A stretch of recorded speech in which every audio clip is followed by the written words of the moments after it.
Hello, Russell Barley here, Cloud Solution Architect at IONOS. I'm just going to spend the next few minutes walking you through our Data Center Designer platform, which is our graphical user interface to create your cloud infrastructure. So log in on here. On the right hand side, we have my resource allocation, which is just some soft limits attributed to my account. On the left-hand side, we have links to our online help functionality, our free 24/7 support via email and phone, and a DevOps central community, which is documentation around how to interact with our APIs or how you might perform similar tasks to what other people have done previously. Also in here are links to our Terraform providers and any other tools you might want to build your infrastructure as code with. In the center is a list of all of my data centers. And what we'll do now is just go and create a data center and show you the simple deployment of a 2-server deployment and talk around the options. So let's give this data center a name of demo, select one of our regions. I'll select UK because that's where I am from, and I hit create data center. Now this is a drag and drop style workbench to create your cloud infrastructure. Let's go for a few things here. So let me drag and drop a server down, and maybe I'll tell you, we'll create a simple web and database server architecture, but of course you can do much more complex things as well. So give that server a name, give it an availability zone if it was going to be HA at some point. I'll select auto for now, assign the appropriate dedicated resources to this virtual machine. So this is not shared with any other customers. This is 100% dedicated to you. And one CPU with us is a dedicated core. So one core translates to 2 vCPUs or 2 hyperthreads. And again, select the exact amount of RAM you want. There are no pre-built here. You can have the exact resources you wish. Drag and drop a disk down. Give that disk a name. Again, concept of availability zone for disks, and again you can have the exact size you wish for the disks. So maybe 20 for an OS here, and you can upload your own images, your own operating systems, or use what we have available.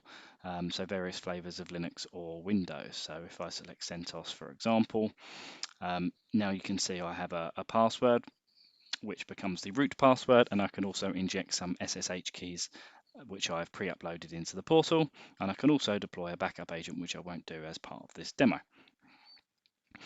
I'm going to drag and drop another server down to create a database.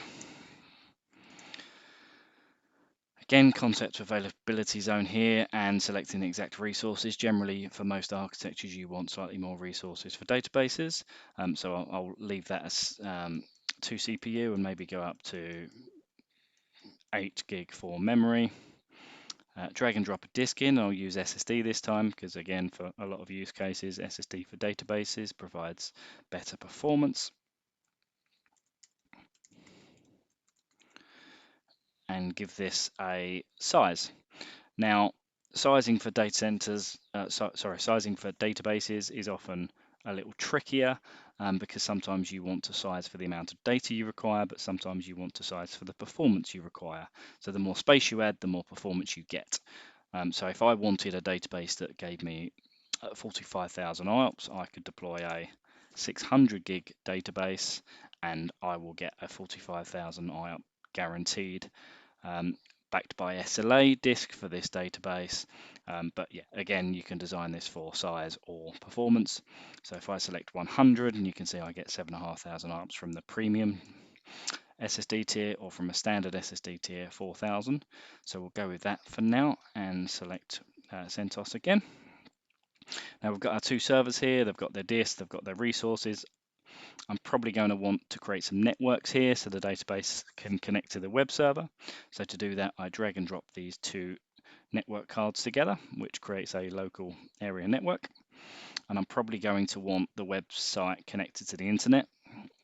Otherwise it wouldn't be the best of websites. So drag and drop over here and connect it to the internet. Obviously, we've got to think about security, maybe load balancing, depending on the architecture. So we can enable some firewall rules over here, which are access control based firewalls. We could deploy another server to run VPN, web application firewalls, that kind of stuff, and that's a hardware appliance, or we can use cloud-based technologies. But yeah, a simple rundown of what you can do in our infrastructure, how powerful it is.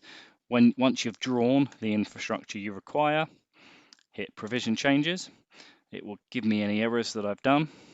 I hit provision now, and within 2 minutes I have 2 live servers, one connected to the internet, one connected to that via a LAN that I can configure and set up how I want.